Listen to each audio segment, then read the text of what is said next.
Hello friends, welcome to my channel. आज हम बात करेंगे फ्लैजेला, सीलिया और माइक्रोबॉडीज के बारे में।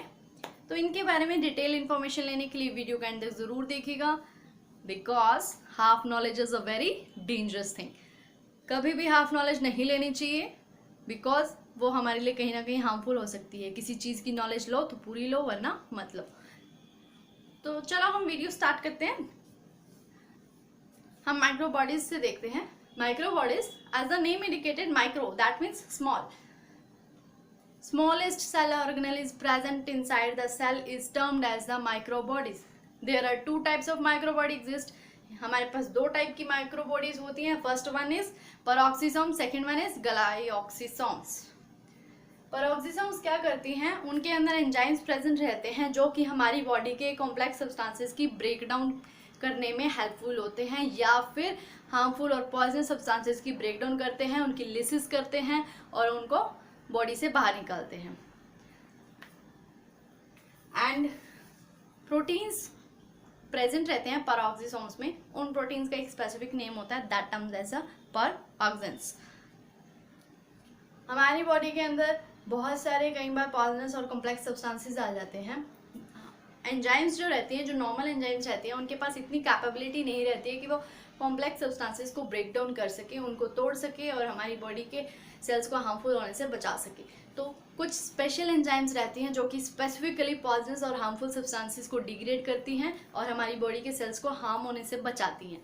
तो ये पेरोक्सिसोम्स के अंदर वो सारी स्पेसिफिक एंजाइम्स प्रेजेंट रहती हैं और वो कॉम्प्लेक्स मटेरियल्स की ब्रेकडाउन करते हैं और हमारी बॉडी के सेल्स को हार्म होने से बचाती हैं। और वो कॉम्प्लेक्स मटेरियल्स में हम किन को कंसीडर कर सकते हैं? लाइक मेथनॉल, एथेनॉल, हाइड्रोकार्बन्स और फॉर्मल्डिहाइड, ज़ीनोबायोटिक्स, और जो प्रोस्टाग्लैंडिन की चेन्स रहती है उसको भी ब्रेक डाउन करने में इन एंजाइम्स का रोल रहता है। Now second is glyoxysomes. Glyoxysome भी स्मॉलेस्ट माइक्रो सेल ऑर्गेनेल है जो कि सेल्स के अंदर प्रेजेंट रहती है। ये क्या करती है? बीटा ऑक्सीडेशन में हेल्प करती है। और ग्लाइऑक्सिसोम्स क्या करते हैं? पाथवे फॉलो करते हैं, उनमें हेल्प करते हैं। ग्लाइऑक्सिसोम का स्ट्रक्चर कुछ इस तरीका का रहता है। This is membrane, at the centre there is a presence of core and between membrane and the core there is a presence of matrix. इस टाइप का स्ट्रक्चर रहेगा ग्लाइऑक्सिसोम्स का। ग्लाइऑक्सिसोम्स क्या करते हैं?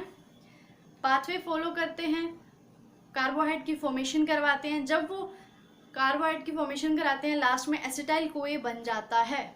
इस पूरे पाथवे को फॉलो करके, ग्लाइऑक्सिलेट पाथवे को फॉलो करके, लास्ट में जब उन फंक्शनिंग में वो हेल्प कर चुके होते हैं तो वो खुद इस पाथवे के अंदर चले जाते हैं और पेरोक्सिसोम में कन्वर्ट हो जाते हैं।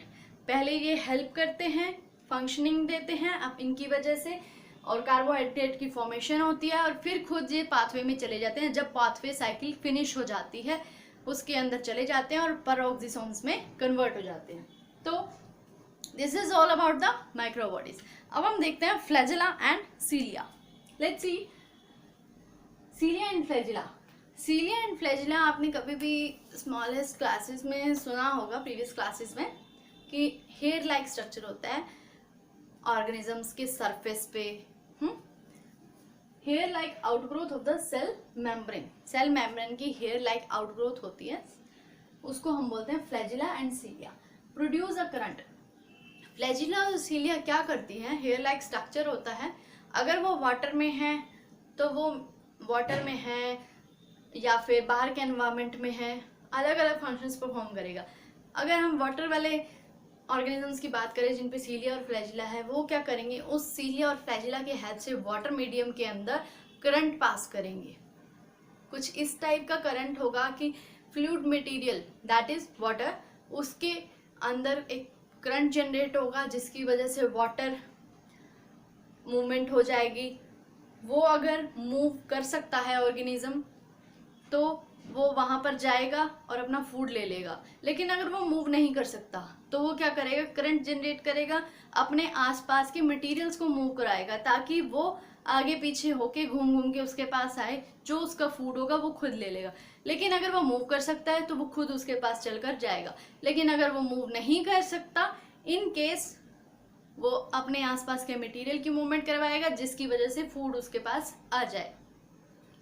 और सेकेंड फंक्शन क्या हुआ, उसने जब करंट जनरेट किया और वाटर का मूवमेंट हुआ, उसमें क्या हुआ, अगर एक प्लेस पे वो काफ़ी देर से है, वाटर के अंदर जितनी डिजॉल्व्ड ऑक्सीजन है अगर उसने वो यूज़ कर ली है, उस मूवमेंट की वजह से वाटर का चेंजेस हो गया, तो वहाँ पर रिप्लेनिशमेंट ऑफ ऑक्सीजन भी हुआ। That means replenishment of oxygen is also done by cilia and flagella, because अगर वहाँ पर नंबर ऑफ ऑर्गेनिज्म ज़्यादा हो गए, वाटर कहीं टाइम से उसको पड़ा, उस वाटर की जितनी डिजॉल्व ऑक्सीजन थी उन ऑर्गेनिजम्स ने ले ली, अब उनको सर्वाइव करने के लिए और ज़्यादा ऑक्सीजन चाहिए, तो वो कैसे लेगा, फ्लैजिला और सीलिया की हेल्प से, ताकि वाटर वहाँ पे जो पहले वाटर है वो आगे चला जाए और दूसरा वाटर उनके पास आ जाए, मतलब वाटर मूवमेंट हो, जिसकी वजह से दूसरे वाटर मतलब वाटर के दूसरे पार्ट्स में जो ऑक्सीजन है और उनको मिल सके। आगे हम बात करते हैं movement and passage of substances. जैसे कि अभी हमने बताया, उसे फूड लेना है, करंट जनरेट करेगा, मूवमेंट करवाएगा सब्सटेंसेस की और फूड को अपने पास बुलाएगा या फिर फूड खुद के पास खुद चला जाएगा। वो फंक्शंस क्या रहते हैं, फंक्शंस, कुछ फंक्शंस तो हमने इसके डेफिनेशन में ही कर लिए, जैसे मूवमेंट करवाना, फूड लेना, फूड के पास चले जाना, ठीक है, और मूवमेंट ऑफ सब्सटेंसेस। आ गया फूड कैप्चरिंग।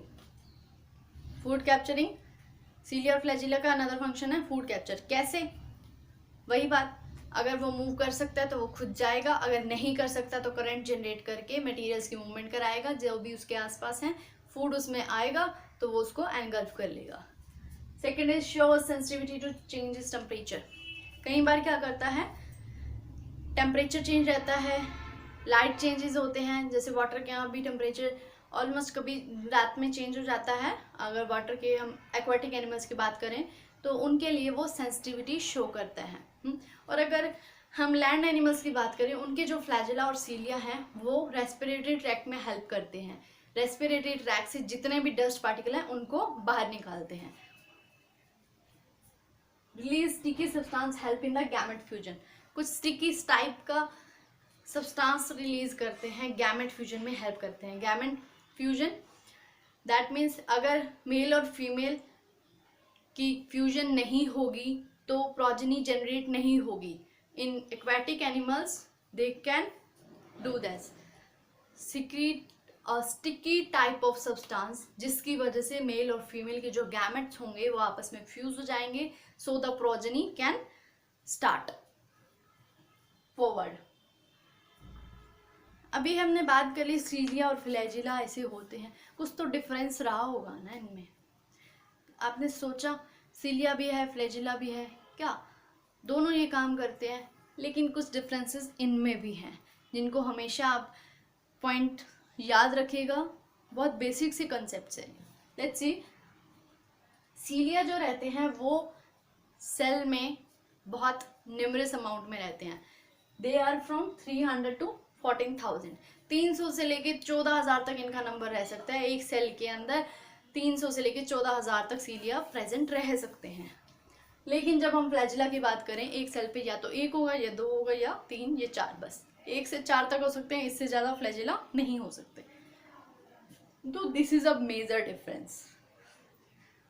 सीलिया जो होते हैं स्मॉलर इन साइज होते हैं, लेकिन flagella in bigger in size होते हैं, लॉन्गर इन साइज। सीलिया, अभी हमने काफ़ी सारे फंक्शंस की बात करी थी, passages, food capturing, sensitivity to light, substance movement और ऑर्गेनिज्म का इटसेल्फ मूवमेंट। बाकी जितने भी फंक्शंस हैं, feeding, locomotion, aeration, aeration means oxygen का वो रिप्लेनिशमेंट जो हमने करवाया था, ये जितने भी प्रोसेस हैं वो सब सीलिया करता है। लेकिन फ्लैजिला का सिर्फ एक ही फंक्शन है, वो सिर्फ लोकोमोशन में हेल्प करता है। Locomotion means movement of organism में हेल्प करता है, ठीक है।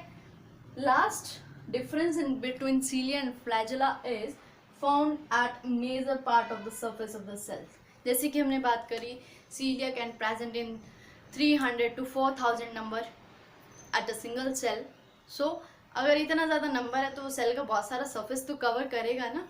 सो ऐसे ही फ्लैजिला में ये सेल्स के सिर्फ वन एंड पे होंगे. क्यों? क्योंकि उसका नंबर ही कम है. हो गया ना, मतलब एक डिफरेंस से हमने एक और डिफरेंस भी निकाल लिया. सो इन पॉइंट्स के बेसिक कंसेप्ट्स को लर्न कीजिए, आपको बहुत हेल्प मिलेगी और इजीली आप याद कर पाएंगे कि what is the difference between the cilia and flagella. So friend, if you like all the session about flagella, cilia and microbody, then please like my video, and if you want, I made more videos, and so please subscribe my channel. और friends, अगर आप खुद से कोई चाहते हैं कि मैं इस टॉपिक पर वीडियो बनाऊं, so please write down in the comment section. I will prepare video from your opinion. Thank you friends.